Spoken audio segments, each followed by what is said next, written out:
Hello, hello, hello, je suis Eugénie Telengoui, votre juriste avéré. Les délices de droit. Je viens humblement cet après-midi aborder la troisième partie de notre fameux thème de droit sur la nécessité de protection de l'ordre public et la garantie des droits de l'homme. La semaine dernière, j'ai insisté sur les enquêtes préliminaires, notamment les mesures comme la garde à vue, la perquisition, le droit à l'image. Et je vous faisais comprendre que quand ces mesures ne sont pas diligentées avec dentelle, avec beaucoup plus de subtilité, elles peuvent donner lieu à des dérives et conduire à la violation des droits de l'homme. Aujourd'hui, je vais m'atteler sur la suite de la procédure qui voudrait que le dossier de l'enquête soit transmis chez le procureur de la République. Ce qu'il faut déjà comprendre, c'est que le procureur de la République a la maîtrise du dossier, puisqu'il est au fait de la plainte, il est au fait des dénonciations par le service de la police. Ce qu'il faut également comprendre, c'est que le procureur de la République a l'opportunité des poursuites. Il n'a pas besoin de la plainte de la victime pour connaître une affaire ou alors pour poursuivre le présumé auteur d'une infraction.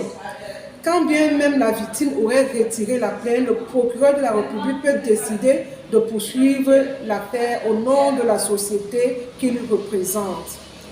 Aussitôt donc que le dossier sera transmis chez le procureur de la République, le procureur de la République va orienter le dossier. Si c'est une affaire, bien évidemment, si c'est un crime ou alors une affaire où est impliqué un mineur, le dossier sera transmis chez le juge d'instruction. Le juge d'instruction va donc ordonner la détention provisoire du présumé mis en cause. Le présumé mis en cause, bien évidemment, la détention provisoire, c'est déjà quoi? Cette détention provisoire, c'est une mesure prise par le juge d'instruction visant à emprisonner le présumé mis en cause s'il existe des indices concordants ou graves qui rendent vraisemblable le fait qu'il ait pu participer à la réalisation d'un crime ou d'un délit. C'est vrai que le principe, c'est la liberté et la détention est l'exception. Mais dans la pratique, généralement, il revient aux mises en cause de solliciter une liberté provisoire pour une comparution libre. Et c'est le juge de l'instruction qui doit vous donner cette autorisation.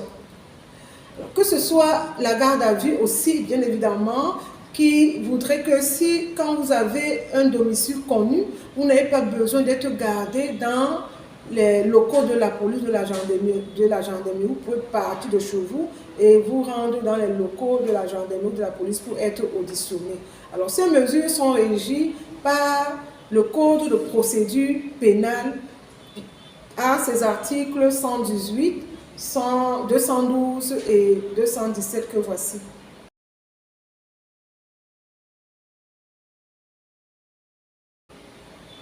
Ces articles indiquent bien évidemment les délais qu'il faut respecter, que ce soit pour ce qui concerne la garde à vue, la détention provisoire et les droits de mise en cause qui doivent être respectés. C'est ce qu'il fallait comprendre en ce qui concerne cette troisième partie. Je vous reviens la semaine prochaine pour aborder la quatrième partie qui est le sort qui revient au présumé mis en cause pendant qu'il est en détention provisoire. D'ici là, portez-vous bien par la grâce de Dieu. Je vous bénis. Si vous avez aimé ma vidéo, merci de la partager, merci de la liker. Je suis sur YouTube, je réponds également sur Facebook. Ma page Facebook, c'est le droit pour tous pour une vie équilibrée. Au revoir et à la semaine prochaine. Bye bye.